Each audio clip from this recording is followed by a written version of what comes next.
What is going on, everybody? Welcome in to my 2022 NFL Deep Dive series, where now leading up to the season, we are going to be counting down in order of my power rankings, breaking down and taking a deep look into every single team in the NFL.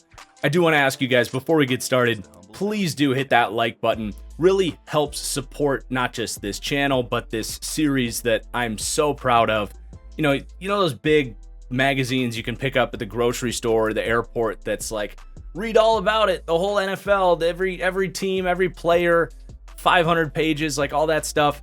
This series is that in video format. We're going to have over 32 hours of content in this series throughout the spring and the summer leading up to the season. I'm so proud of this series. I really hope you guys enjoy, but please do show your support for the series by hitting that like button.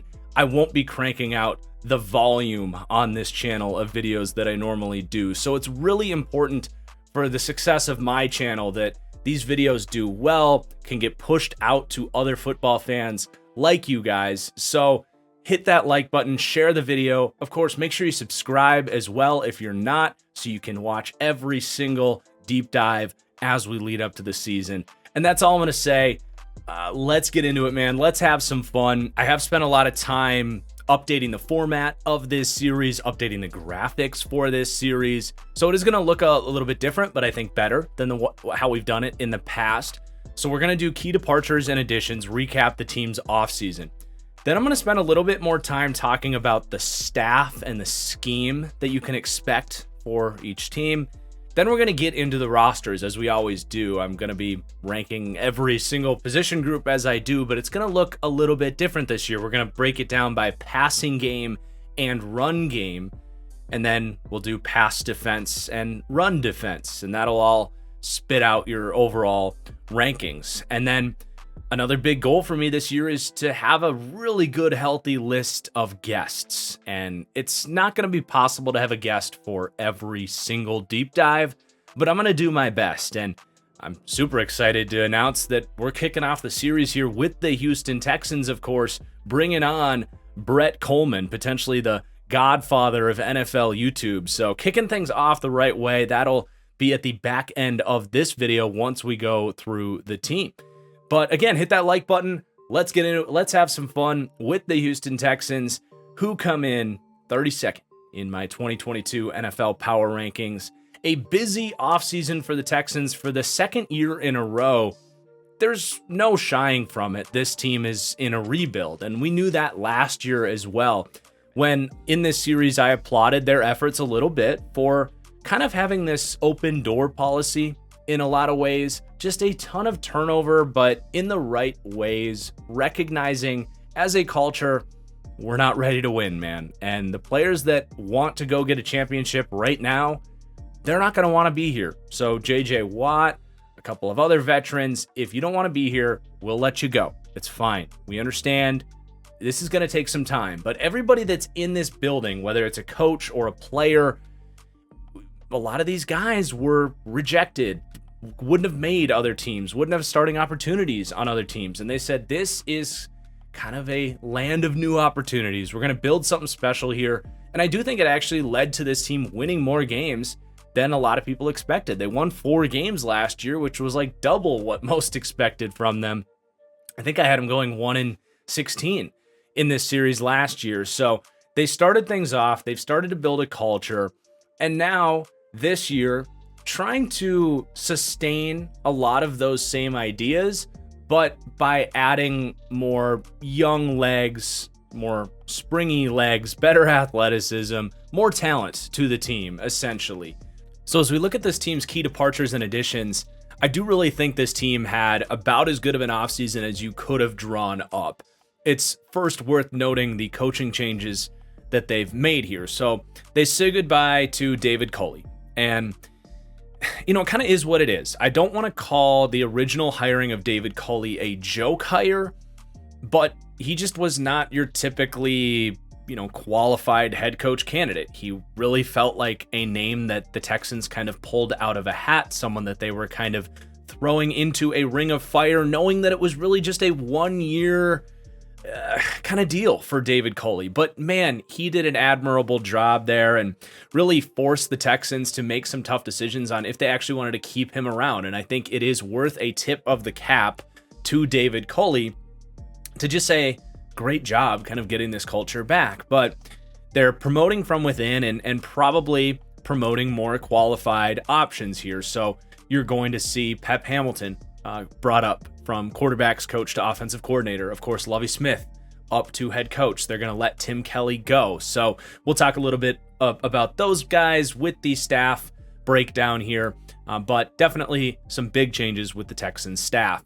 But then when you look at the roster, they're going to lose a lot of starters from last season, but in the Texans' case, that's not a bad thing because, as I mentioned, they brought in a lot of guys that would be backups elsewhere to start in Houston, and those guys are now on the way out. So you're looking at guys like Jacob Martin, DeMarcus Walker, Jaleel Johnson, all guys probably non-starters anywhere else. Same thing with Terrence Mitchell, Vernon Hargreaves. These guys all played significant playing time last year.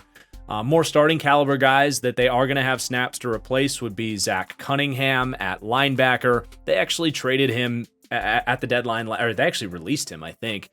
The Titans ended up picking him up, but he did play almost 500 snaps for them last year, so some linebacker snaps that will be voided there. Justin Reed, probably their best defensive player, other than potentially breakout star Jonathan Grenard. But he leaves in free agency to the Chiefs. And Lonnie Johnson, a guy that played a little corner and a little bit of safety. Again, some pretty major departures as far as playing time, but departures is putting it, nicely. They're not true losses other than, I guess, Justin Reed, really. And then you go to their key additions, and I really like what they did for the most part. You bring in a couple running backs to upgrade there. Marlon Mack, who was basically rendered irrelevant the second the Colts drafted Jonathan Taylor, rightfully so, but a guy that might still have some juice in the tank. Damian Pierce out of Florida, along with some other rookies here. John Mechie, a wide receiver. Kenyon Green to fix this offensive guard situation, which was a disaster watching this team back last year, along with AJ Cann on that offensive line. Then I also note that Laramie Tunsil is effectively returning here for this team because he only played about 4 games for this team last year. And just in general, I think it's a really big deal, both with Laramie Tunsil and in the case of Brandon Cooks, to kind of play off of what we said about this team earlier and establishing a culture. They were able to work things out with these two players that were rumored to potentially be trade candidates for this team. But 2 of their best players, Laramie Tunsil and again, Brandon Cooks, to retain these guys was an integral part of this team's offseason that is worth noting. So offensively, some really good moves. And then defensively as well, able to attract a couple veteran edge guys, really 3 guys. Agbanya Okoronkwo comes over from the Rams. You have Jerry Hughes, longtime established pass rusher from Buffalo, along with Mario Addison. And then some rookies on the defensive side of the ball as well. Christian Harris, really fast linebacker, 3rd round pick out of Alabama. Derek Stingley, drafted 3rd overall. A bit of a surprise, but not if you know what his upside is. He's going to be a very exciting rookie here. And then Jalen Petrie. Can he fill the shoes of Justin Reed? The expectations, the shoes to fill there are pretty big, but a top 50 pick, a hometown kid out of Baylor, a really good playmaker, and we'll break down all these guys more in just a bit when we get to the roster. Also attracting Steven Nelson, who's an upgrade there to Terrence Mitchell. So for the most part, I would say, other than potentially Justin Reed, you're really upgrading across the board in what has been a very optimistic and, dare I say, impressive offseason for Nick Caserio and these guys that were, this team is not far removed from being a laughing stock in NFL media. Far from it. I think this has been a very successful offseason for the Texans. But let's talk about their coach and scheme a little bit. Again, this is something I'm doing new this year. So at head coach, I do rank all of these head coaches, and Lovie Smith, for me, not the worst head coach in the league. I rank him 30th. really brings a ton of experience, man. You got to go back to late 20th century under Tony Dungy. Really is one of the bigger names in the whole Tampa 2 system, going all the way back to those championship Buccaneers defenses. And it's called Tampa 2 for a reason. Lovie Smith, who is going to be the defensive coordinator here as well, by the way. They don't list a defensive coordinator, so we're going to double up on Lovie Smith here, but it's cover 2, man. That's their defense. There was only one team in the NFL that ran more cover 2 than the Texans last year. That was the Atlanta Falcons. But yeah, it's cover 2 and actually a lot of cover 1 man as well. So that's really the defense you can expect here under the Texans and under Lovie Smith. I like a lot of how this scheme is going to really simplify things for a team that has witnessed so much turnover, a defense that's going to be starting a lot of rookies, guys like Derek Stingley, who I think if there was a question for him coming out of LSU, it was the zone feel and how many different zone coverages was he going to be comfortable with in the NFL. Well, in cover 2, just press, carry the guy up the seam, keep your eyes down towards the line of scrimmage and attack anything underneath where he can use his ball skills and playmaking ability. It's a perfect scheme for Derek Stingley, especially when you throw in the fact that this team was towards the tops in cover 1 press man coverage as well. So you definitely see how they think Derek Stingley fits their system. I think you can also look at the drafting of Christian Harris here ahead of some other linebackers that I did think were better players, but I had no problem with the pick because in cover 2, your middle linebacker, or at least the linebacker responsible for that mid-read assignment, is part safety, part linebacker. You're just responsible for turning your head towards the strong side of the field and carry that first threat up the intermediate to deep middle of the field. And you have got to be able to turn and run if you're going to do that. And in Christian Harris's case, really a poor run defender, but man, I see how he fits this system from a cover 2 standpoint. And we don't know when we're going to see Christian Harris. We'll talk a little bit more about him in just a minute, but I definitely think we have a pretty strong feel for what this Texans defense is going to look like, and these players have a very strong feel for what this defense is going to look like, and it's going to allow them to play fast and hopefully overachieve again. Then you look at the offensive coordinator side of the ball, Pep Hamilton getting promoted here. So he was here last year. Some of the stuff we saw from this team last year is going to stay the same, but man, there is really not a single scheme or, style that Pep Hamilton hasn't at least witnessed firsthand. He has about as big of a resume as you could put together for an offensive coordinator, and I'm really excited to see him get this crack here for the Texans. And if you want to talk about replacement planning and Lovie Smith maybe having an heir apparent, God, it would be fun to see Pep Hamilton rise to a head coaching, candidacy, really. And I think he's got a great opportunity here to impress. And, you got to go all the way back to the early Stanford days with Jim Harbaugh and David Shaw when he started to ascend. He worked under Hugh Jackson, who, is kind of a laughingstock now, but Hugh Jackson was a brilliant offensive mind for a few years there, who learned under Marty Schottenheimer. He also learned under the Mike Mularkey kind of power run game system with Shane Steichen, Ken Wisenhunt. A lot of influences in the Pep Hamilton coaching tree. And I think what it comes down to with him is he is a coach that, of course, has a pro-style influence. All of these guys he's learned under are more of your traditional offensive minds, but someone that just is going to be able to adapt this scheme to Davis Mills' play style, just as Pep did with the Chargers and Justin Herbert in 2020, when he got a lot of credit for Herbert's quick development coming from Oregon.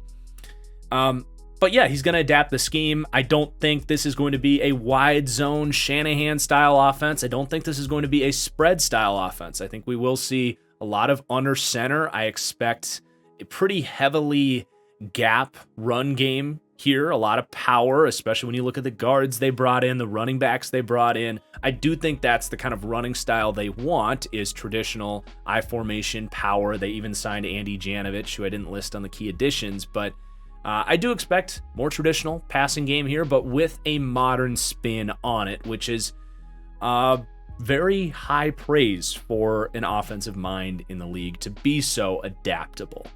So I like the staff that they have put together here. I think it's far from incredible, but I'm excited to see what Pep can do. And I think Lovey has a very strong, consistent grounding underneath this defense. But let's get into the meat and bones here, where we're going to rank the offense and the defense. We're going to rank each position group, how they stack up against the rest of the league. I do want to say, for the diehards out there that want to know my splits and how I calculated all this stuff, I'm going to drop in the description below what the different percentage kind of sliders are, if you will, for how I came up with these overall rankings. But let's get into it with the Texans passing game that does rank 31st in the league for me. I think Texans fans will take that, knowing what it could have been with a worst offseason. But it's, of course, going to start with Davis Mills, who actually still ranks 30th at quarterback for me. Was fun to go back and watch Davis Mills. I think he showed a very nice baseline of play. Definitely a smart quarterback. The processing ability very much there for a rookie. Looked the part even a little bit more than some of these other rookies that got more conversation. Guys like Zach Wilson, of course, Justin Fields, even Trevor Lawrence. I think you could make a case Davis Mills outplayed him. Will that last into the future? Highly unlikely, but Mills was definitely overlooked in the 2021 draft class. A big part of that was Stanford just didn't really unlock him. It was a very run-heavy offense that didn't ask much of him, so was definitely a bit of a wild card question mark, sort of what was he going to look like when asked more of at the next level. And he handled it. He really did. He ran an NFL offense in the same way that you would talk about, I would say, a quality backup, say the way like Andy Dalton would run an offense right now. Just methodical, relatively mistake-free quarterback play, but not a lot of super high-end stuff. The physical traits, just, I don't think Davis Mills has, I would say, physical limitations. Like, he can move, he's got a strong arm, but he definitely doesn't have great scrambling ability or this piss missile of an arm that can create throwing windows that wouldn't otherwise exist. Like, he really is as good as his offense can take him in a lot of ways. Most would call that a system quarterback. But as far as his outlook here, I think he's a functional player. And this is a big year for him. He has a very clear runway, which is more than a lot of quarterbacks can say. There's nobody here with Kyle Allen, Jeff Driscoll, Kevin Hogan as the backups that are going to threaten Davis Mills' job as soon as he slips up, because there will be moments where he struggles this year. It's just probably going to happen. But with that runway, what you're hoping to see in Davis Mills is continued development as a processor, continue reducing mistakes, speed up how well he gets rid of the ball, the decisions he makes. The one thing I really want to see from Davis Mills is more consistent accuracy. It was a question for me for him coming out of Stanford, really stood out, just sailed balls straight up. And you saw it from time to time with the Texans last year as well. So those two departments really, if you can see continued growth, if he surprises a little bit, has this passing game looking functional, he to me is building a resume to be a starting quarterback in the NFL. Whether that's for the Texans or not, I would just say the cards are definitely stacked against him. I'm not going to sugarcoat this. The Texans are in for likely a pretty rough season. They rank 32nd for a reason. If he's not winning a lot of games, the Texans are going to be picking early, and it's going to be very difficult for the Texans to pass up on a guy like Bryce Young or a CJ Stroud or the Kentucky kid or whoever it may be with a ton of physical tools at the quarterback position. It's just going to be tough for them to pass up on an option like that to commit to Davis Mills. But I think Davis Mills can be putting on a display for other teams that maybe don't have the opportunity to go get one of those top quarterbacks. And maybe he can continue to grow in the same way of, say, a Kirk Cousins or an Andy Dalton 5 years ago or something like that. He's a smart quarterback with a good processor, with some definite flaws in his game and someone that just needs more time to develop and show what he can do. And he's going to get that time this year. So he's fine. I have pretty low expectations for him, just as I think the Texans do. But sometimes that's good for a quarterback. There's not going to be a ton of pressure on him. And then speaking of pressure, I really like this offensive line, all things considered. I do think this is the best unit that the Houston Texans have as a team overall. They rank 20th for me for pass blocking. And that, of course, starts with Laremy Tunsil.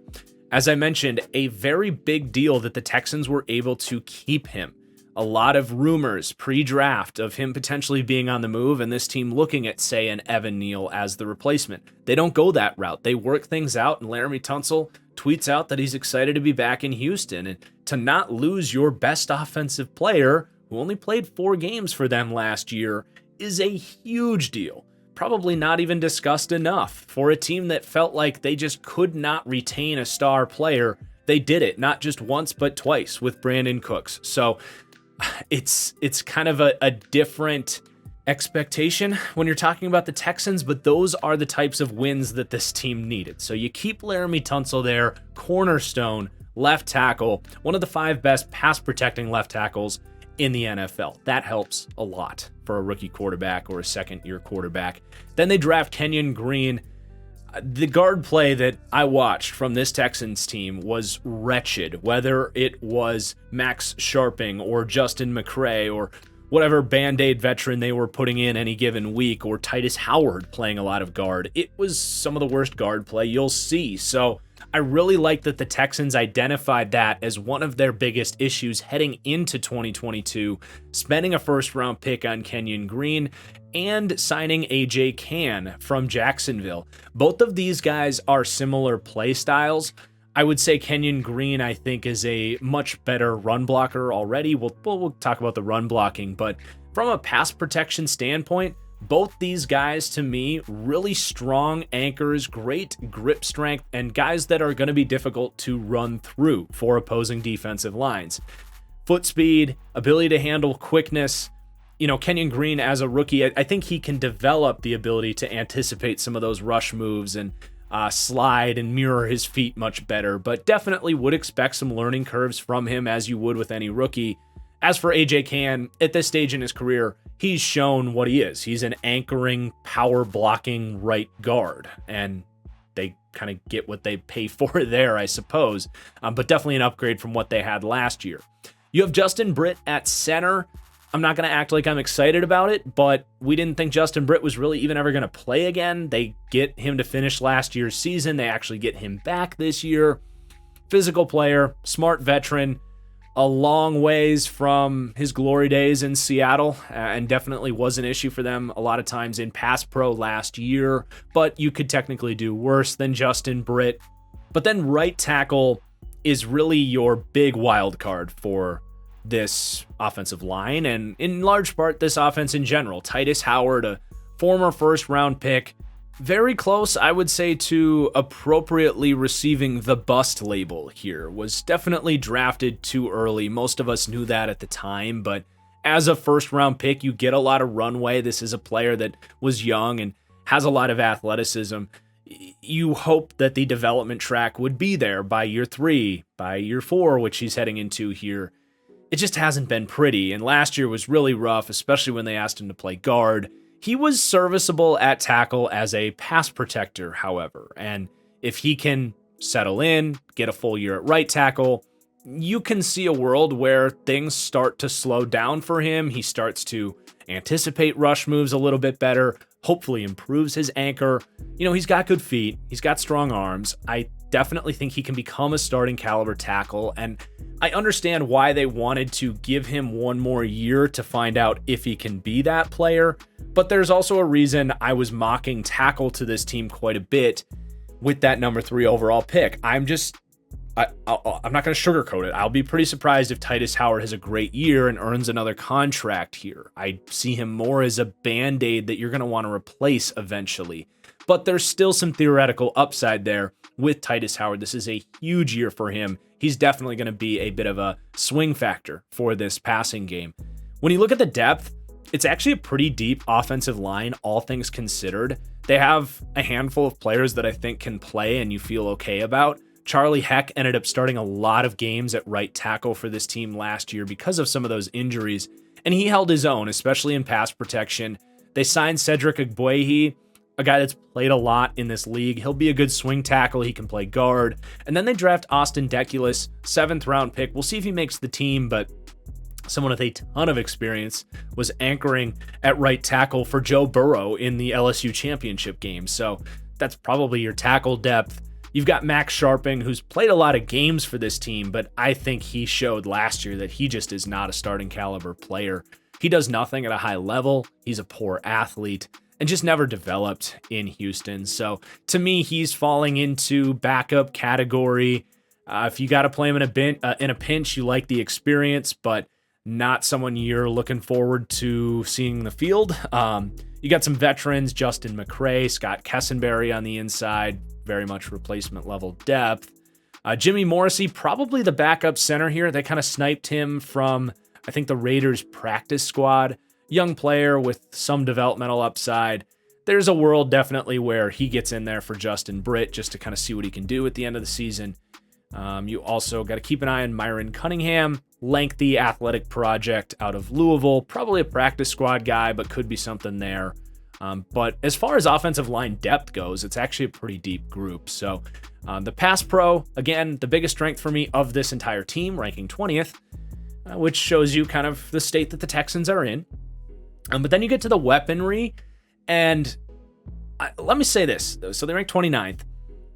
Watching this team back, I had a ton of fun watching Brandon Cooks and was just like, God, if Brandon Cooks isn't one of the most underrated players in the entire NFL, he is, to me, a true number one wide receiver. He can separate to all 3 levels of the field. He can be an X wide receiver and do it all. And that helps everybody. It helps Nico Collins be a number 2. It helps John Mechie be a number 3.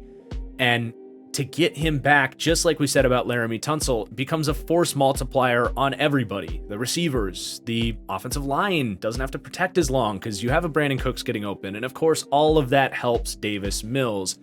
All Brandon Cooks does is put up 1,000-yard seasons. And again, he does it on all 3 levels: deep threat, intermediate, short game, pretty good run after catch ability. I'm a huge Brandon Cooks fan. The fact that they were able to retain him and didn't just send him off for a 3rd round pick was a big deal for this Houston Texans team. But then you have Nico Collins in year 2, 3rd round pick in 2021, got on the field later in last season and showed some nice stuff. You know, big-bodied possession receiver. I think you would say he has quicker feet than you typically see for guys his size, which is a good nod towards his route running prowess and potential to develop in that part of the game. You know, he definitely has the potential to turn into a good number 2 receiver, that kind of big-bodied possession type. Think Michael Pittman, Mike Williams, that sort of breadth of player. That's what Nico Collins could be, but just needs this season to show that he can continue on that track. He's a year or 2 away from being the caliber player of those guys, but he's in that mold. Then you have John Mechie, who they draft in the 2nd round. Really like his ability to separate. He's kind of above average athlete with just good shake and wiggle and route running ability. The one thing with John Mechie you want to see more of is just more physicality in all phases of the game. So whether that's press coverage, getting off the line, or beating bump and run coverage and grabby coverage down the field, or winning contested balls, he's a more slender player, and it held him back from becoming kind of a 1st round caliber receiver that he had the potential to really rise to, and there was just a little bit missing in his game. But overall, I loved John Mechie in the 2nd round. I think he definitely makes sense as far as the skill sets you have here. He is more of your typical possession wide receiver that can run routes on all 3 levels and do it as a slot receiver as well. And I like this trio. I do. It's just Collins and Mechie, and even as we get to Brevin Jordan here, it's just a lot of unproven talent that you can't rank that high heading into the season. But I think these guys make a lot of sense together. But rounding out the wide receiver depth, you got a couple veterans. Chris Conley has actually carved out a nice kind of back end of his career. He's fine as a fourth. Philip Dorsett, fine as a fifth, as a deep threat. Then the other guy I would probably keep an eye on here is Deshaun Hamilton, someone that just hasn't been able to stay healthy. But if you put together these skill sets, you are missing kind of a true slot guy, someone that has shown flashes for Denver and was a good player coming out of Penn State. If he can stay healthy, maybe he can sneak in as the sixth wide receiver and surprise. Other than that, Chris Moore, probably going to be the odd veteran out here. Jalen Camp, probably more of a practice squad guy or a special teamer. Davion Davis, don't see him making it along with Johnny Johnson, the slender-bodied receiver out of Oregon. But yeah, it's a young receiving core with some solid veteran depth as well. Then you go to the tight end group. Man, you got to go back to like Owen Daniels in 2013 since the last time this team has had a functional, stable tight end room. So it's been almost 10 years. They've had kind of a turnstile with this entire position group. They've spent a lot of mid-round picks just kind of throwing different darts and never really sticking to any one guy, whether it was Jordan Akins or Darren Fells or Cahill Waring. Like, it has just been a rough go with this tight end group. Brevin Jordan might be the most promising of that group. Akins was fine. I think Brevin Jordan, if nothing else, is very similar to Jordan Akins, who's leaving here. But, you know, Jordan got some opportunities late in the season. Someone that at a time was viewed as probably a day two prospect, but ran a really bad 40 at his pro day, and an undersized guy at about 6'2", 240. Just fell in the draft, but the Texans picked him up on day 3, and he gets on the field as a rookie last year and started to make some plays. So definitely another young player that is going to have a lot of opportunity. I like that they have a clear runway for him to get a chance to show what he can do. Like I said, they haven't really given that to a lot of these tight ends. It's been a large rotation. Not a great blocker. We'll talk about that in the run game portion.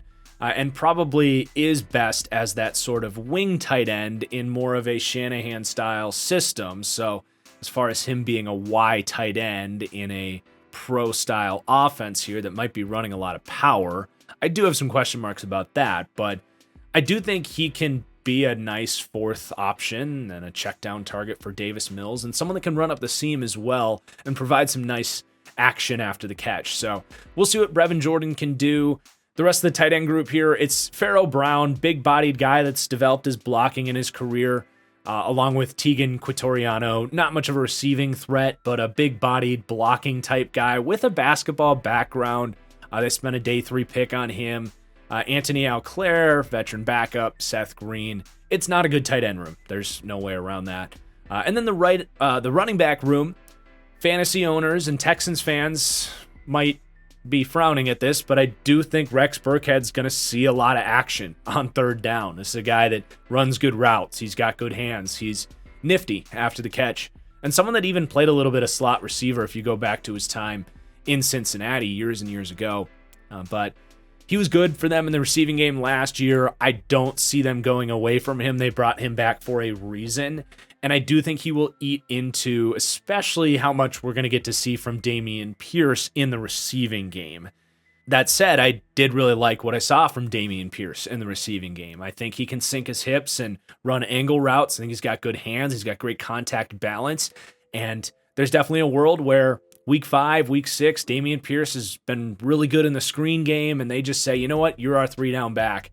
Or at least you're going to be our 3rd down back. But I do think to start the season, it's going to be mostly Rex Burkhead in those 3rd down situations, just as it was late last season. Marlon Mack, never been a big threat in the receiving game. Royce Freeman, same thing. Daria Gumbawale, I don't see making the team here.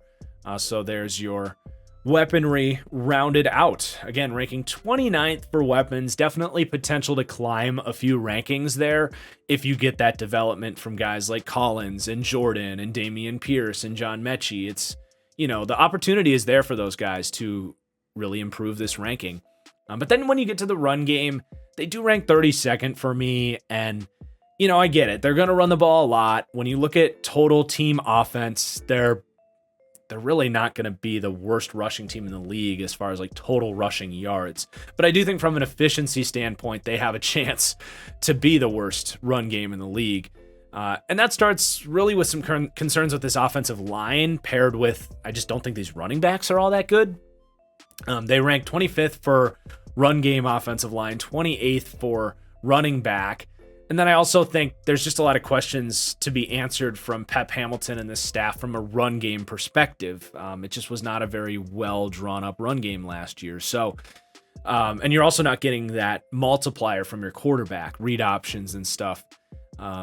It's just a lot of bleh in this run game, really.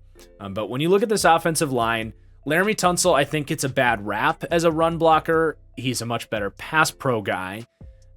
Much better moving backwards than he is moving forward. And I don't think he has that kind of dickhead run game mentality that maybe a Justin Britt has or a Kenyon Green, I think, might have.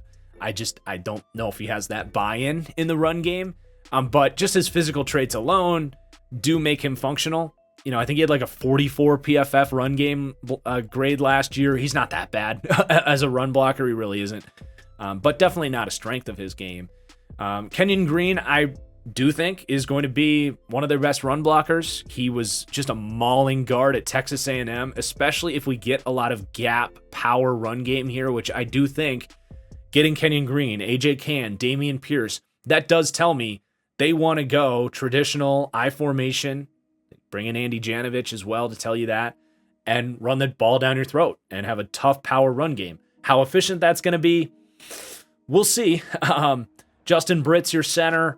He's a better run blocker than he is a pass protector. He is still a guy that looks for contact, comes off the ball looking to hit, can move some guys up front, but just the physical limitations are there. AJ Cann, just not a good athlete at all. His get off and lack thereof does hurt his ability to create drive off the ball in the run game. And then Titus Howard at right tackle. I don't want to just completely dog on Titus Howard, but if there's something to be very critical of his game, it is in the run game. There was just so many times watching this team on tape where not only was Titus Howard unable to kind of sustain his block and create push, but it's a question mark of does he even know his assignment and get to the right place? There was a lot of times it felt like he was just letting guys through that should have been his guy, and that's a problem. He's got to improve both the physical aspects of the run game and the mental aspects, and he's a potential liability, frankly, for this run game. The depth here, we talked about it. It is a deep offensive line group, but guys like Heck, Deculus, Sharping, all probably better in pass pro than run game. I think Agboehi would probably be the guard, him or Sharping. Agboehi gets a bad rap because he's really not a good pass protector, but as a backup guard, tackle, swingman, you could do worse. I imagine he'll get some playing time because inevitably some of these guys will get hurt, and I think they'll maybe look to him in this offense to step in. But as far as the rest of the run blocking here, I like what you're getting from Andy Janovich coming in. I think Nico Collins is a good run blocker on the perimeter, although in a power run game, that doesn't matter quite as much as it would for, say, outside zone or spread offense where you're running out of shotgun so much. And I'm also worried about what Brevin Jordan brings as a Y tight end in more of a traditional run game. He's not a big body. He doesn't create push. He's not a overly physical run blocker at all. I don't mind him on outside zone if you're going to use him as a lead blocker or get him set up on outside linebackers and safeties, but in power, he's going to have to kick out defensive ends and weak side linebackers. And I don't know if he's going to do that. He could be the source of a lot of traffic from the defense as a run blocker, and that stuff all adds up. So again, the run blocking has some areas that you like, but also it's just not a great run blocking unit in general.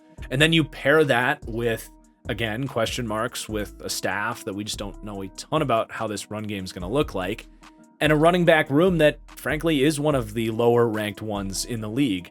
I like Marlon Mack. I think it's a good signing. I think he's going to see significant playing time, at least early in the season.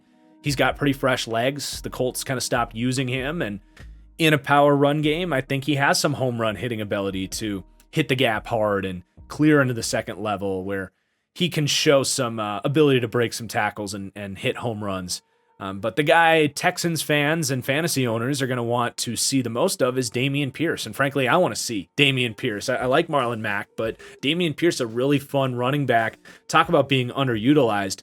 Florida did not use this guy enough. And I do hope that he can ascend to become the 3-down back here. It's, you've got a couple veterans ahead of him that are probably going to get playing time early on, but man, if he gets his opportunity, I think he can take it and literally run with it. Someone with contact balance, someone with vision and creativity. Once he gets to the second level, he'll spin away from guys, he'll run through guys, and really a do-it-all back with just a little bit of a lack of high-end physical traits like speed, essentially.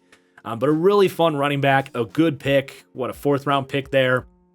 Everyone's going to be pulling for Dameon Pierce from an entertainment standpoint. I just don't know if he's going to be productive in the kind of statistical sense of the word.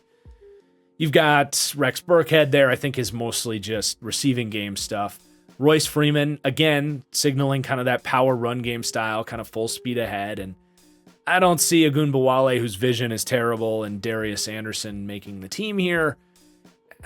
They rank 28th for running back. It's not the worst room in the world. There's a lot of good running backs in the league, but certainly doesn't necessarily help the run game rating of 32 here. So the offense overall does rank last in the league. Not a huge surprise there with the pass game 31, the run game 32.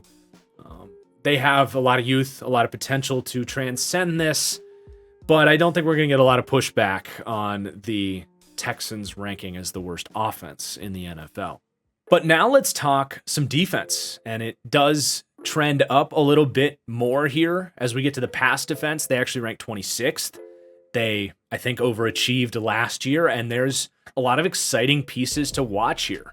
And I think the first guy I want to start with is Jonathan Grenard, who, if he's not on your radar, you're doing it wrong. This guy had an awesome season last year, kind of a do-it-all, I would say, number 2 edge guy. I will say I think he's got some, a lack of get-off, a lack of speed, a lack of bend. I don't think he's ever going to be a true alpha edge rusher. I'd be pretty surprised if he got to that level, but really well-rounded game. He's got power as a rusher. He has a handful of pass rush moves, whether it's a cross chop or an inside setup.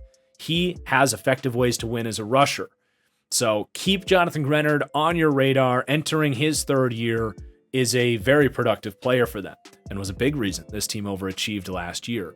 And then I like the veteran signings they made. So Jerry Hughes, we kind of know what he is. He had another good year for Buffalo last year.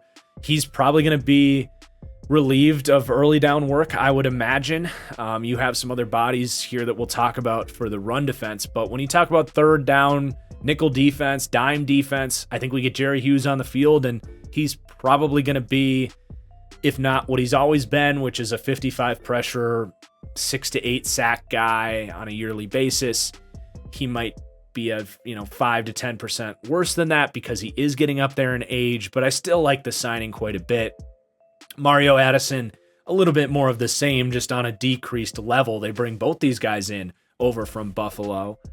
And then honestly, one of their biggest losses from last year is Jacob Martin was really good watching this team back, believe it or not.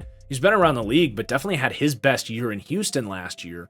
And what he brought to the table as a speed rusher on stunts and stuff was really an effective asset for this team. And I think they look at Agbanya Okoronkwo having a very similar skill set, sort of that undersized edge with a lot of get off and bend around the edge. So do keep an eye on Okoronkwo. It's a crowded room ahead of him for sure, with Hughes and Addison in there. But don't be surprised if they kind of force his way onto the field and he has a mini breakout here in Houston. Definitely someone I've got my eyes on.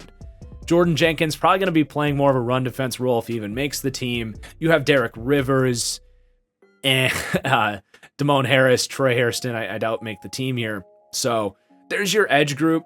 You also got to mention Rasheem Green. He's going to play the DeMarcus Walker role. He's almost a spitting image of DeMarcus Walker. who, played some edge, played some interior defensive lineman, played a lot of snaps for this team last year.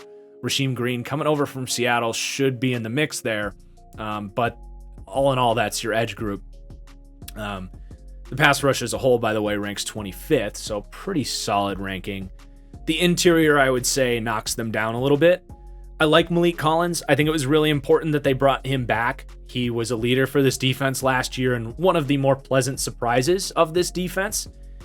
Not some superstar, but someone that can create some push, has some different pass rush moves that he wins with, has quick feet, an effective, ideally number 2 pass rusher on the interior.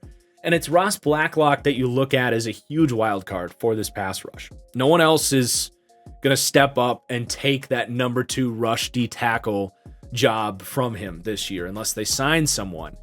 And he is someone that was really bad in his rookie year, slowly came on a little bit last year in year 2, but year 3 is going to be big for him to see, are you just a 3rd or 4th speed rushing defensive tackle like you were last year?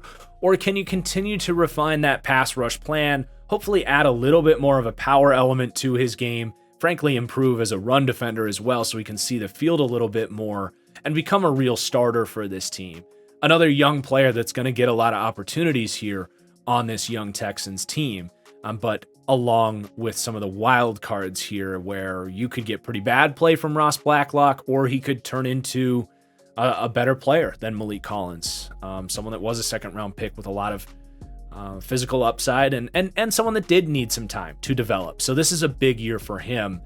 The rest of the interior guys, you got Roy Lopez, who's an early down run defender. I like him for that role, but not a pass rusher at all. And Thomas Booker, who I'm sure we'll talk about Brett with, someone that actually sat down with Thomas Booker, had a little conversation, but a really athletic guy out of Stanford. And just kind of unproven in every sense of the word, but an academic that might have a little bit more good football ahead of him. So I don't know how much Thomas Booker we're going to see in his rookie season. I think he plays really light and is going to need to add some of that play strength before they consistently put him on the field, but definitely someone to keep an eye on as opposed to Dwumfer, Odelay, and Kurt Hinish, who frankly I've never heard of any of those 3 guys. So be a pretty big surprise if any of them became anything or made the team. But yeah, there's your pass rush ranking 25th. Then we get to more of the coverage conversation here. This is an interesting linebacking room. It's incredibly deep. It might be the deepest linebacking room in the NFL in that there's 1, 2, 3, 4, 5, 6, 7, frankly, 8 players here on this roster that I think can give you replacement level starter play when these guys are healthy. Problem is, none of those guys are anything more than that. So the linebacking coverage rank does rank 27th for me. I think the potential there is significantly higher. I think the potential from this group is top 12. It's just entirely unproven, and it's dependent on these younger players getting these veterans off the field, because I do think Christian Kirksey will be their 3-down linebacker, just as he was last year. Texans fans don't want to hear that, but that is what I expect. That's just kind of how these teams operate. He's a guy that has a ton of playing time. He is their best run defender. They're going to want him on the field for 1st and 2nd down. And because he's probably going to be the guy with the headset and the guy calling the plays, he's going to be out there on 3rd down. So I do expect Christian Kirksey to be their 3-down starter, one of their 2, and that's not ideal. He's a really bad cover player. There's no way around it. Kamu Grugier-Hill, I really like his game. He's incredibly athletic. He's good at reading the quarterback's eyes, and he jumps the run, and he makes a lot of splash plays, but consistency-wise, it's really bad from him. But he played okay for this team last year. I think they probably look at him as their number 2 linebacker, but he's going to have a much shorter leash, I think, than Christian Kirksey. You have Kevin Pierre-Louis, who dealt with injuries last year, had a really good year in 2020 for the Washington football team. And if healthy, he's probably their best linebacker, honestly. So you could see a world where he kind of has a resurgence, but he's a veteran guy. He's like 30 years old, had kind of a late career breakout for Chicago and Washington. Of course, Christian Harris, the one everyone is going to want to see here. 3rd-round pick out of Alabama, 4.4 speed, but only 6 foot, 225 pounds. one of the worst run defending linebackers in this class, if not the worst. And I think the Texans are going to be terrified to put him on the field on early downs in any role other than just a true run and chase weak side linebacker role. So I do think it's going to take some time to see him on the field. I could be wrong, and I hope I am. I hope he's the day one starter because I want to see what he can do, especially in this system with some of the cover two stuff we talked about. But I do think his inefficiencies as a run defender is going to make it hard for him to get on the field early on ahead of some of these veterans, but he has great potential as a cover player. Jalen Reeves-Maybin has had some time in the sun. It's going to be a crowded room for him to see the field. Garrett Wallow, another rookie from last year, really a fluid mover, showed some flashes in coverage. Another young player in this group that I don't know if he's going to have the opportunities to see the field a whole lot. And, drafting Christian Harris definitely complicates some things for him, but someone with potential. Blake Cashman, one of my favorite players in his draft class when he came out. Unfortunately, I had no idea that his body was not going to be able to hold up in the NFL. He's just been obliterated by injuries, and that is why he fell into the 5th round or whatever it was. But they trade for him. Man, if he can somehow stay healthy, he might have the highest upside out of anybody in this group, Christian Harris included. I love Blake Cashman going back to his Minnesota days. Neville Hewitt, a little bit more run defense oriented. He's had some time as a starter in this league as well. So a super deep group, a complicated group.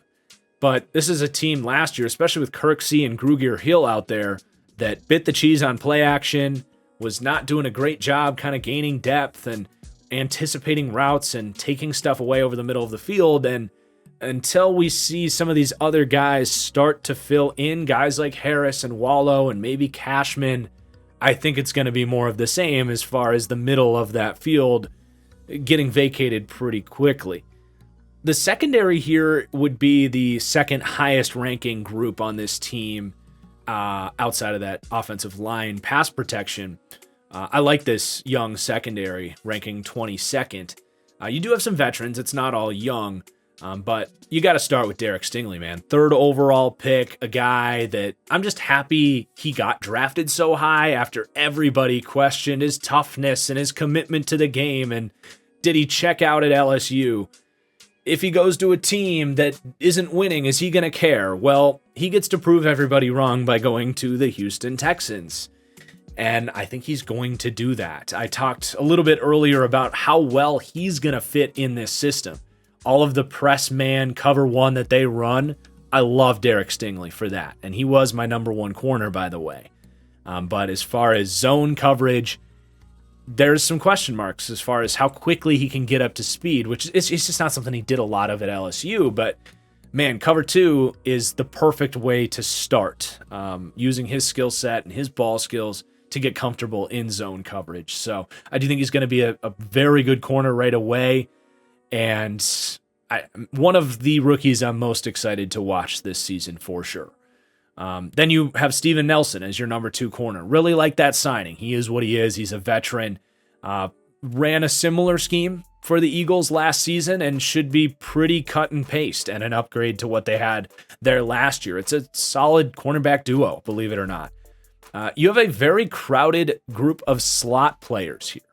So someone you need to be aware of is actually Tavier Thomas. You'll see listed there in the depth.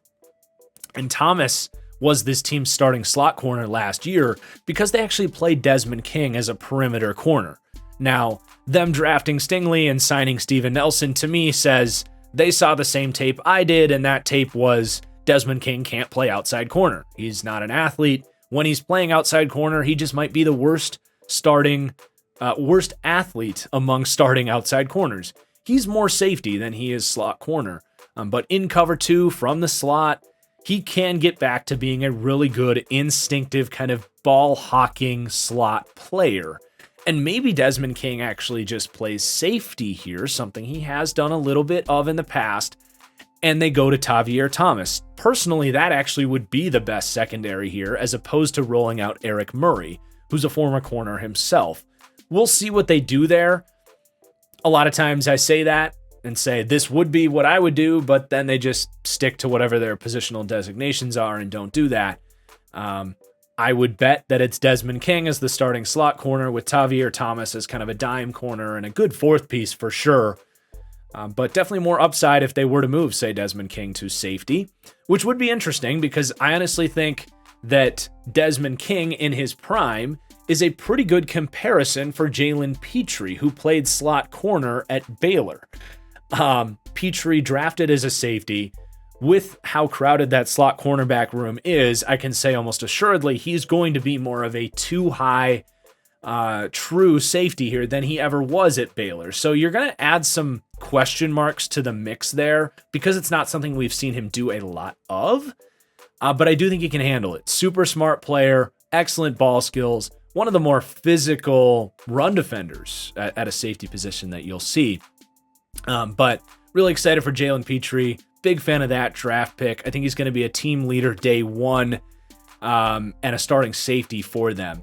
They have Eric Murray, who's almost not even worth talking about. I mean, he is just a total replacement level defensive back that's played a lot. He's played some corner. He's played some safety. Decent tackler. Not the long-term answer there and will be a problem for them if he's out there getting significant playing time. As far as the depth behind who we've talked about, it's really no one overly noteworthy. Jimmy Moreland's another slot guy who in another situation you might be a little bit more optimistic about how much you could see from him. Isaac Yiadom, journeyman backup at this point. Reggie Robinson has some physical upside, a 4th-round pick from the Dallas Cowboys years ago, but has never developed. Tremon Smith will probably make the team as a kick returner. He's pretty good in that role. But not a cover player. Tristan McCullum at corner is Zion McCullum's brother. It was a draft pick for the Tampa Bay Buccaneers. Maybe a practice squad guy there. And then at safety, Terrence Brooks, another replacement level veteran that you're not excited about. Jonathan Owens actually is a name to keep an eye on. He got about 200 snaps last year. Had a nice pick, I think week 16, I want to say. But yeah, someone that has made the most of his opportunities here in Houston. We'll see if he makes the team again, but someone that could threaten for that second safety spot for sure. MJ Stewart, another kind of hybrid slot guy. I mean, seriously, between MJ Stewart, Jimmy Moreland, Eric Murray, Jalen Petrie, Desmond King, they have a bunch of these sort of slot corner safety types on this roster. Graylin Arnold, not a whole lot there. And then Colby Harvell Peel, at a point in time was an interesting prospect, but just not a good athlete and probably more of a box safety, probably not going to make the team. So the depth is not anything special really other than Tavier Thomas. But I do like the secondary. They're ranked 22nd for me. From a run defense perspective, I'm not crazy about this run defense. You look at the interior defensive line. Collins is solid. Roy Lopez would be the one guy that you hope can continue to grow. He had a really good rookie year, did everything he did at Arizona, which was be a very good physical run defender up front. And I think you like what you have there. But the interior defensive line depth from a run defense perspective, which is very important. Like you want to run 3 or 4 deep for, when guys get hurt at this position and when you got to bring in depth as a rotation. I mean, Ross Blacklock, Rasheem Green, Thomas Booker, these guys are going to get abused in the run up front, and I am worried about that. The edge group is fine. I like what Jonathan Grenard showed against the run in year 2 last year. I have no problems with him there. On the edge, it's going to be a little Jordan Jenkins. I think we see a little bit of Rasheem Green, maybe even some Thomas Booker as a 5 technique on early downs. I think that's fine. Again, I think Hughes, Addison, Okoronkwo are more pass rush specialists here. So overall, the edge group is just very mediocre as run defenders, but not a problem. The linebackers is where I have major question marks for this run defense and where they get knocked the most. I think Kirksey's fine, but even then a little bit overrated. The sideline to sideline speed isn't great. I think he's a smaller guy for someone that's regarded as a run defender. His ability to stack and shed is just average. Again, not a huge issue, but given the fact that he's such a poor cover player, for him to not be a great run defender, you just don't like that. Grugier Hill is a lighter guy. kind of built like half linebacker, half safety, does get bullied in the trenches, does put himself out of positions and gambles a lot. Can really say the same about Kevin Pierre-Louis and Jalen Reeves-Maybin. Garrett Wallow, Blake Cashman, very much unproven depth there as well. Christian Harris being the one player that is kind of a wild card here, I suppose. And I've kind of talked about what Christian Harris is. I was not impressed by his run defense tape at Alabama. Frankly, I thought it was pathetic at times. I do think he plays as a weak side linebacker in base. And you just hope that in that situation, he can get clear run lanes and just use that speed and hopefully become a better tackler, because he did miss a lot of tackles at Alabama as well. So that front seven is a question mark from a run defense standpoint. You're getting some decent contribution from the secondary, I will say that. They ranked 23rd for DB run support. Desmond King's very good from the slot. Jalen Petrie was awesome in college. Steven Nelson has always been a physical corner. Tavier Thomas, if he's out there, was excellent as a run defender for them last year. Jimmy Moreland is good depth. So I do like what they're getting from the third level of the defense in run support. But interior D-line depth, an issue, and linebacker play, an issue. I think they're going to be towards the bottom in run defense, though I don't know if they're going to get just absolutely gashed every week either. So total defense, they come out 27th. I think you get big impacts from these rookies and you can climb up a couple spots there. There's a lot of holes on this roster, though. This is very likely not going to be some dominant defense, but definitely has the potential to surprise yet again this season, and will definitely be pulling for them as a bit of a closet Texans fan myself these days. But just to kind of tie a ribbon on all of this here before we head into our interview with Brett Kollmann, they do rank 26th for special teams. I'm not really going to take the time to break down special teams. I'm mostly just going, kind of outsourcing special team rankings from last year. There's so much variance with that group. But I do come up with a ranking. It gets 3%, I think, of my total team ranking. So I just want to show you what that ranking is. So 27th for defense, 32nd for offense. They come out 32nd overall. I think the Texans will be in contention for the number one overall pick next year. And frankly, the Texans are okay with that. I think Texans fans, for the most part, are okay with that. They were not the worst team in the NFL last year, and if that good culture continues to show up, they can definitely play spoiler, get some big upsets just as they did last year. And what's really exciting about this year's team is you have more of a vision. You have a quarterback that you maybe are evaluating for the future. You have much more legitimate talent on offense. Guys like, Mechie and Collins and Akins and Pierce Strong to look forward to the future. Defensively, you've already witnessed the emergence of a Jonathan Grenard. You have young guys like Stingley and Petrie and Harris to look forward to, maybe Ross Blacklock. There's so much more to look forward to from the Texans team. Whereas last year it was like, well, they're surprising, but these are all 30-year-old veterans that are going to be gone in a year, and that's exactly how it played out. This year it's like, well, maybe they won't be quite as good because you're playing more youth. But if that same culture can help these guys develop, maybe by the end of the year, you're in a situation where you're starting to feel pretty good about the rebuild that's going on here. And I think they're already on that path. So that's really what the entire conversation is about for this Texans team. It's just a different narrative than you get for pretty much anybody else, which makes things easy. Like, there's really not a lot of disagreement here. The Texans are one of the 2 or 3 worst teams in the league and will be in contention for that number one pick, but they're doing some good stuff. So that's all I've got here. We're going to roll my interview with Brett, and let's get into that. And now I am thrilled to welcome in a very special guest, Brett Kollmann. And I'm not quite Pat McAfee when it comes to doing, hyping up my guest and all that stuff. But Brett is the creator of the Film Room on YouTube. And if you're here watching football content on YouTube, you want to learn about football and you're not following Brett Kollmann, you're definitely doing things the wrong way. So go check out his stuff. Thank you for taking the time to come on, Brett. And I heard you may or may not be a Texans fan these days. So it's funny. There's always been like some confusion about which teams I root for. I root for the teams where my dad lived when I was growing up. And for like big chunk of my childhood, he lived in Houston because he worked in the energy industry, and he moved there like right around when the Texans became a franchise. So 2002, started rooting for the Texans because that's where my dad lived, and then he moved to Chicago and lived in the Loop over off Van Buren, if I remember correctly, like walking distance to Soldier Field. And he was always there in Chicago, and he was hanging out with a bunch of Bears fans every day in the office. So I kind of like adopted the Bears as my NFC team. And so I'm one of those fans that has multiple rooting interests. Texans are always going to be the first love. Um, but man, it was rocky there for a few years, not going to lie.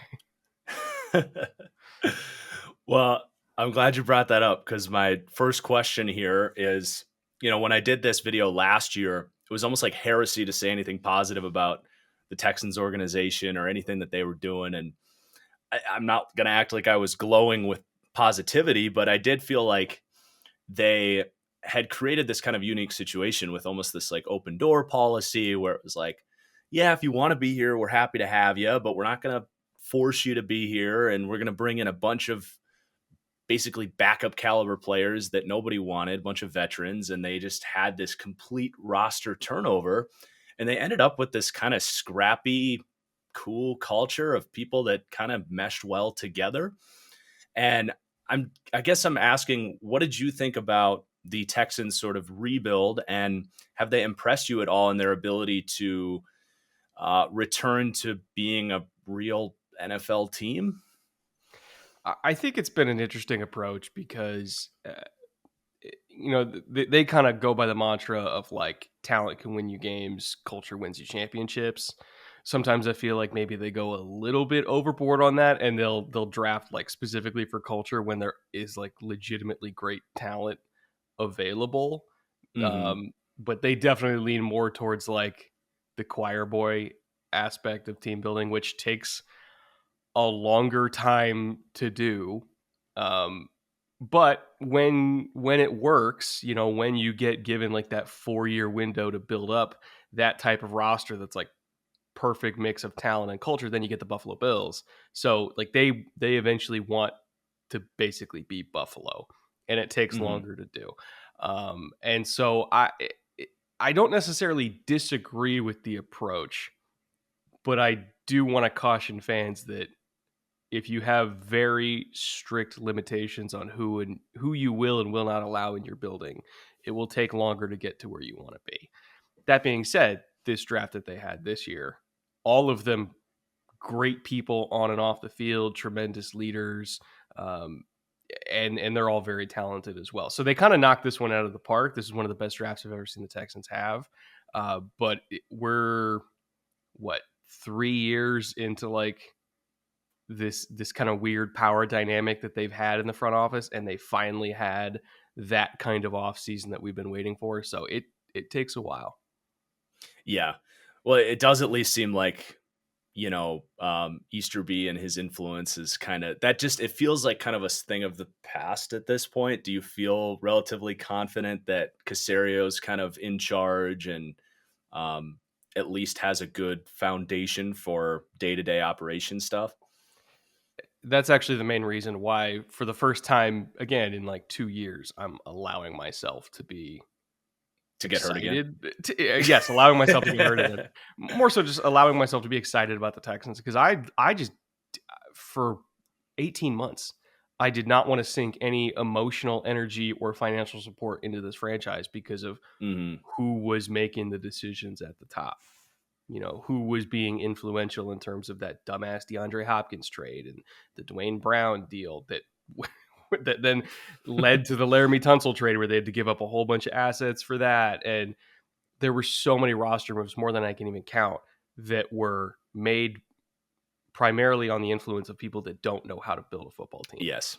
And now, seeing this draft, I feel like the people that know how to run a football team, i.e. Nick Caserio, are fully in charge. And so I'm Hmm. allowing myself to get a little bit excited, because I truly believe this is Nick Casario's team. It's not Jack Easterby's team. And that's a huge deal for Texans fans. It means the adults are back in control. Whether or not you believe in the coaching staff, I'm willing to give them the benefit of the doubt, and see what they can do. But front office wise, this is the first time I've been confident in the Texans front office in a long, long, long time. I'll just say that. Yeah. Yeah. I mean, that's awesome. So what did you think of moving on from David Culley? Was that just always going to happen, or what do you think their thought process was on that?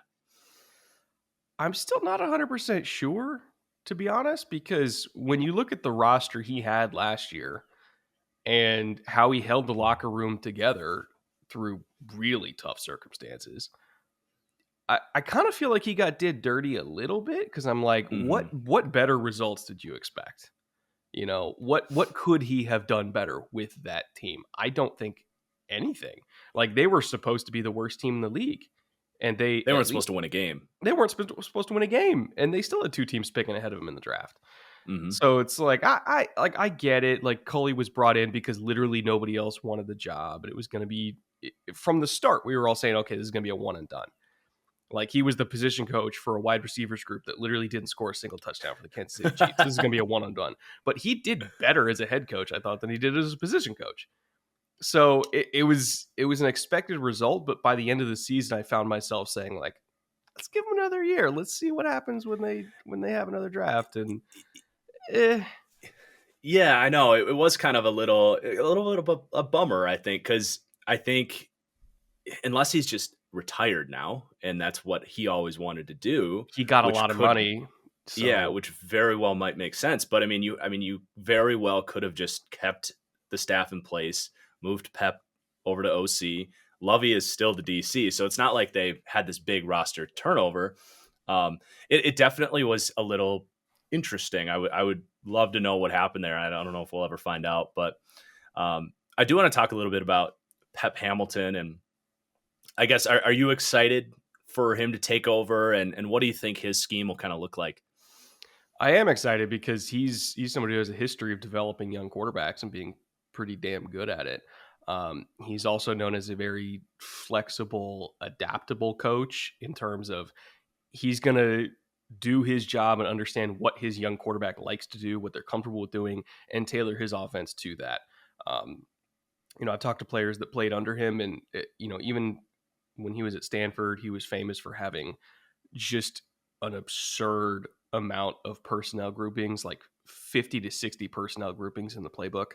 So that he always, and these would change from year to year based on who he had on his team. And they would always be hyper specific based on those skill sets. And then he would whip them out from week to week, depending on what the game plan was to take advantage of whatever the defense didn't do well. And so he's a game plan specific coach. He's a roster slash talent specific coach. He's not somebody who's just going to run a rigid system and say, you have to do this. It's every year is going to look different based on what he's seeing in OTAs and camp and everything like that. And he'll do installs on the fly. If he's got to change Yeah, something, he'll change something. In terms of philosophy, I do think he likes what I like to call cautious aggression, where, especially for a young quarterback, he wants them to be aggressive and throw the ball down the field because that's how you get chunk plays in the NFL, and chunk plays are king. But he wants to do it cautiously in the sense of no safety over the top, only one-on-one. If it's single high and we have a quarterback with an arm to throw, number 3 to the field where there's no possibility of that safety getting over the top of it, let it rip.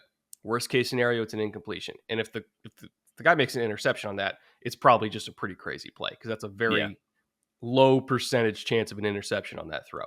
So it's aggressive, but it's cautious aggression. hmm If it's single high looks, hey, let's check to like flood or spear, something like that really takes advantage of the fact that they only have a guy in the post, they don't have anybody in the boundary.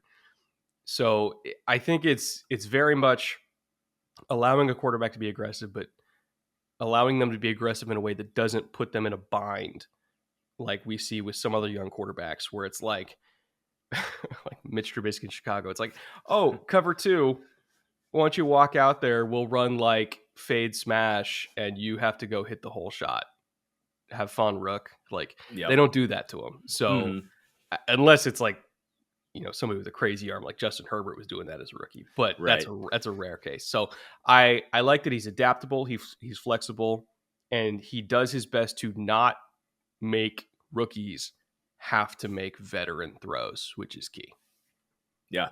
And from a run game perspective, I just looking at the moves they made, it definitely looks like they're going to be going with a lot of gap stuff. They bring in Janovich and these two kind of mauling guards, a bunch of, Marlon Mack may or may not be, but you bring in Pierce. They have, I think Devontae Booker's on the roster. It does seem like they're going to be going a little bit more, kind of power eye, early downs, a little bit, kind of towards more of that gap style run game and not so much the modern wide zone stuff. Seems to be what I'm expecting, but again, he's gonna definitely adapt. And man, the dude's resume. If they do run wide zone just based on the running backs they have, because they don't really have like that edge speed guy that's going to hit Right. it front side anyway, it's going to be out of like 21 or 22 personnel, and the fullback is going to wind back and kick out the backside, and they're going to shoot for that cutback. So Yeah. if they ever hit front side on wide zone this year with their current stable of running backs, I would be stunned. It's possible, but I would be very surprised. Oh, you're just a Rex Burkhead hater. That's all you are. I am appreciator of what he is at this point. Oh man. So let's talk a little bit about Davis Mills. What did you see from Davis, and what are your expectations for this year and beyond? Davis Mills is the classic case of you never know. You never know, because I mean, you watched him at Stanford. You remember that UCLA game where it was like, oh my God, this is amazing. Oh my God, this is terrible on like back-to-back plays for 4 straight quarters. That was the Davis Mills experience. That was his whole He write-up. he was QB 6, I would say, for most people, because you never knew what you were going to get. Again, he's a former 5-star kid, had an arm, seemed smart, but man, he was wickedly inconsistent. Yeah. And then he gets to the NFL and he gets reined in, and all of a sudden you start to see the talent come out. We're like, whoa, whoa, whoa, whoa, whoa. What's this?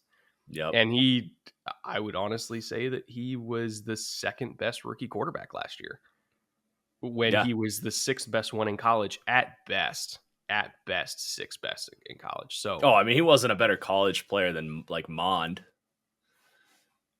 Mond was like where you start to have a discussion. Yeah. Because the top 5 are the top 5. And then you get to, it's like, okay, do you like Mond or Mills? But I could have seen an argument for both. You look at their rookie seasons, and there's maybe 3 quarterbacks at most that I think showed as much or more potential than Mills, which is stunning. And when I say potential, it's like a throw here and there. Like Trevor Lawrence made some nasty throws last year. Wilson made some nasty throws. Obviously Mac Jones played great too. But other than that, he was better than everybody, at least in the limited time that we saw. And he did it with less. That's the thing. He did it on a horrible team. So I think there's a reason why there was never any talk about Houston taking a quarterback, because everybody kind of understood there's something there, and they're at least going to explore that until the train hits the end of the line. And if they need to address quarterback later, i.e. next year when there's a million coming out, they will. But Davis Mills earned a full year with a full offseason going into it as the starter based on what he did as a rookie. Yeah, I totally agree. And I do think the cards are stacked against him a little bit, because like they're probably going to have a top 3 pick, and they're going to be staring at. I don't know about that. Okay. I don't know about that. Like, I know the AFC is super competitive, but this, again, we went into last year when they had a worse team, significantly worse, and they still overperformed expectations by a lot. I think Lovey probably is a better head coach than David Culley, just because Lovey's been there, done that. More experience. Everybody loves him. I've talked to players that have played for Lovey, and like nobody's ever said a bad word about Lovey. So from a culture and locker room standpoint, it's going to be just as good as Culley, but I think Lovey has more experience as a head coach in terms of game management. The roster is significantly more talented. The secondary got a huge infusion.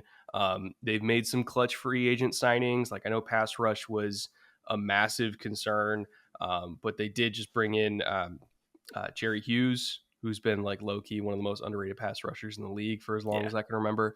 So like there's some dudes there, and we haven't even got to the offense where, you still got Brandon Cooks, who somehow is just putting in yeoman's work year after year. You Yep. look up, he's got somewhere between 900 and 1,200 yards every single season.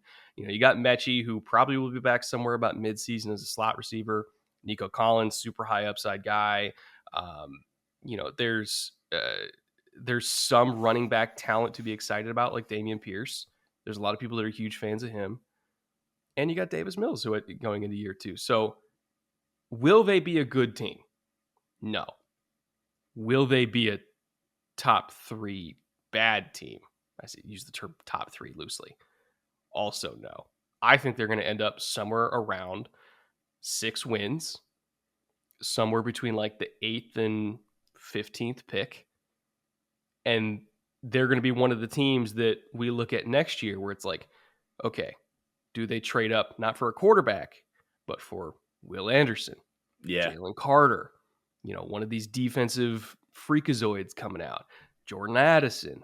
They're going to be the team that we talk about for those guys, maybe not for Bryce Young or, Levis or whoever. Yeah. Yeah, that's different from what I'm projecting. I think I definitely would lean more on the side of I see them more towards the top 3. And then in this weird predicament of like, well, Davis Mills actually played pretty well, but is he just going to be Kirk Cousins? And then do we have to? That's all next year draft talk, though. So has Kirk Cousins ever had a top 3 pick? If there's one thing Kirk Cousins can do, it's keep you out of the top 5. Might not be in the playoffs every year, but you won't have a top 5 pick. Ain't that the truth? As a local Minnesotan, I know that all too well. So yeah, I want to wrap up and talk a little bit more about these rookies, because God, it really was an exciting class. It was one of the highest graded classes I gave out. I guess let's just go down the board and start Derek Stingley. I personally, just looking back at the types of defenses that Lovey runs, it's cover 1 and cover 2 and a little bit of other stuff, but that's primarily what they were last year. And for me, if there was a question about Stingley, it was, how's he going to fit into a kind of diversified zone menu, I suppose. But I mean, in cover 2, that's about as simple as it gets to get integrated into NFL zone coverage. What do you think about the fit with Stingley? So I think the whole like Lovey runs cover 2 thing is a little bit overblown. If Lovey had his choice, cover 5 all day. He wants guys that can stick in man coverage so that the safeties don't have to expand so much and play their deep half. They can play a little bit tighter because they know that down the boundary, they don't have to float over the top. The corners can handle it by themselves, so that the safeties can then explain cover 5 a little bit better for those that might not be as familiar with that coverage.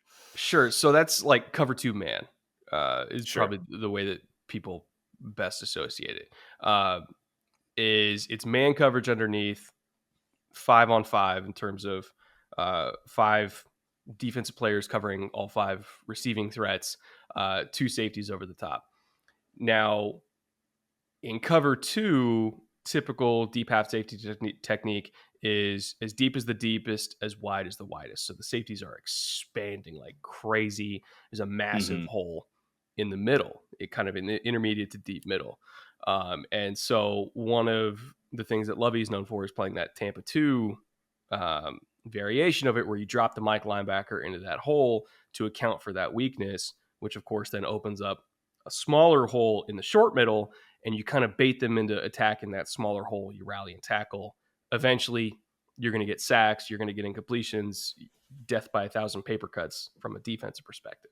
But what Lovey really likes to do is not only do you have Tampa 2 mix in there, but you throw in cover 5 so that it presents like you're going to be, running zone, but all of a sudden, the defenders don't unstick. They just stay with those guys. So like if you're running mesh, and you're used to kind of having it settle down in the middle, all of a sudden you have to keep running and it can kind of throw off the timing a little bit based on what you're expecting, or all of a sudden smash doesn't work quite as well because you're expecting to have that conflict between the hang corner with like the corner route behind him and the flat, and all of a sudden people are sticking, and so you kind of like freeze on it, and then you try to come back to the backside. Next thing you know, you got Warren Sapp in your face.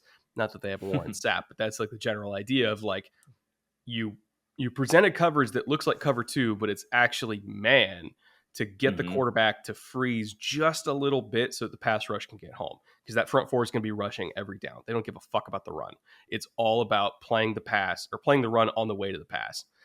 And so I think when they took Stingley and they took Petrie, it was guys that can play man in addition to playing zone, but primarily guys that can man up so they can run more cover 5, and they don't have to just stick in zone all day because they don't have guys that can cover. So I would expect a lot of man coverage. And then, oh, by the way, you present too high and then you drop a guy down, you roll somebody to the post. All of a sudden it's cover 1 or like cover 1 pressure or 1 rat. You're bringing 5, you're bringing 6, like all that exotic stuff that you can do when you have guys that can play man coverage. Yeah. If you can't play man, you have to play cover 2 zone, and then you're just going to get sliced and diced. So that's why they took Stingley, why they took Petrie, is so they could play man and finally run the entire playbook. Yep. And Christian Harris is like the perfect linebacker for that, everything we just talked about, whether it is cover 2 or it's man. He played corner in high school. He was a converted corner to linebacker, and people wonder why he was so damn good in coverage. It's like, well, he's been doing that since he was 15. Yeah. So he's perfect. Also explains why he was pretty horrible against the run, but so he would get in the right spot. I always call it like right neighborhood, wrong house. He'd get in the right spot. It's the tackling part that would really I know. It was not a typical Alabama linebacker. You expect these like physical dudes that just look for contact, and he was just like, I'm good. I'll wait till third down. But boy, he's good on third down. I'll give you that. Yeah. How about Kenyon Green? Did you like that pick? Mauler. Absolute mauler of a guard. Wasn't super enthusiastic about him at tackle, but he's not going to play tackle for Houston anyway, so that's cool with me. I think when you look at just this block of a human being who looks even bigger than his listed weight, like I think they listed him like 317 or 322, somewhere in that range. I'm like, nah, he's 330, because good Lord, super strong, great anchor, good feet for a guard, not good feet for a tackle. I think you slide him in there as a starter immediately and have a high quality guard, like from day one. Yep. Where do you think Petrie will line up? Nickel. I would bet nickel, because that's one of the most important positions on defense these days is nickel. Yeah. Not just for the fact that somebody's got to guard the receivers that have two-way goes, which he can do. They're so ingrained in run defense and pass rush schemes, which when you look at everything that Dave Aranda does, they call it star for Aranda, but it's nickel, however you want to phrase it. A lot of blitzes, involved in the run fit pretty much every play. One of the most important players on the field anytime you're going up against an RPO heavy team, because they have to do both. It's an extremely important position that, in Lovey's heyday as a DC, he didn't really have to deal with all this RPO stuff. Like that was still like, oh, Rich Rodriguez is doing that down in college. Like we don't have to deal with that in the NFL. Like now you got to deal with it in the NFL. So you need to get players that have experience against it, that play that kind of role specifically for, somebody who's going to line up and run inside zone or glance all day long. Petrie can do that. I think that's why they took him. Yeah.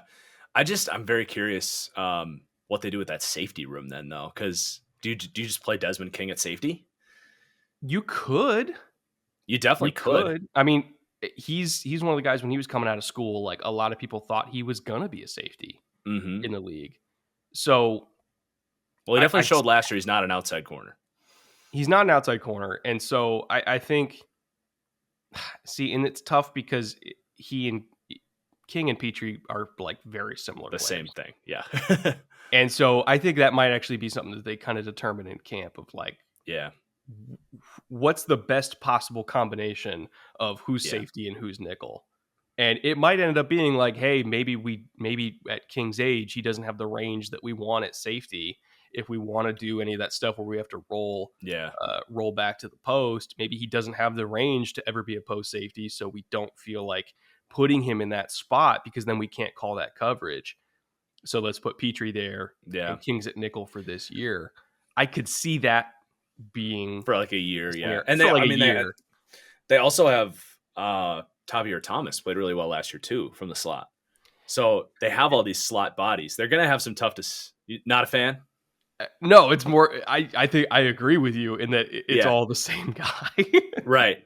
I know it's a very different. I was putting together my like graphics and I'm still like, who the hell is going to be the slot and who's going to be the safety? I have no idea. And Eric Murray is another like former corner safety, if he even makes the team.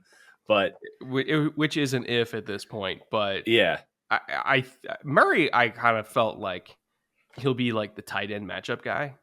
Yeah, that's how it, because like, you know, there's a lot of teams that have specific like third down groupings where they bring in a third safety or sometimes a fourth safety, like specifically for a tight end.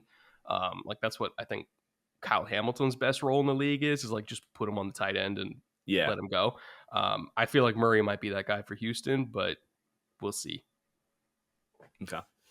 Well, let's wrap up by talking about your dude, Thomas Booker. I know you sat down with him, and I'm sure you're just thrilled that he's here. And I'm definitely curious. Do you think he'll play any like 5 tech for them? Because he's a really athletic dude, and I didn't love how he held up against the run, like at 3 tech. I don't think he'll have to. I really don't think he'll have to. I think it's literally just 3 tech because he's a phenomenal athlete. 3 tech or like in third down, they'll kick him out to like I guess you can call it a quasi 4-eye, but he's going to be cocked inside, rushing as a 3 tech anyway. And like he's going to be that Warren Sapp. He's not Warren Sapp. I want to put that in the ether. He said it. The Warren Sapp role of you have a 2-way go every play. Go penetrate, make it count. And I think he can absolutely do that at a very high level. He was not given very many opportunities to rush the passer at Stanford, like straight up rush the passer. Yeah. But when he did, he was really good at it. Showed up at Shrine Bowl, was absolutely kicking the crap out of everybody in pass rush drills. That athleticism really shows up as a pass rusher. And I think that's why they wanted him. Not just the fact that he's like really, really smart, really, really well coached, plays his ass off, all that kind of stuff. It's the fact that he can penetrate and rush. And I think that's what he's going to do in Houston pretty much every play. So what are your expectations for him? I would expect they kind of give Blacklock a shot at that. And then Booker's going to be the third down guy at first, I would imagine. He's going to be the juice guy they bring in, and it'll be Blacklock and him on the field. You know, let's say it's a third down package where they're both at 3.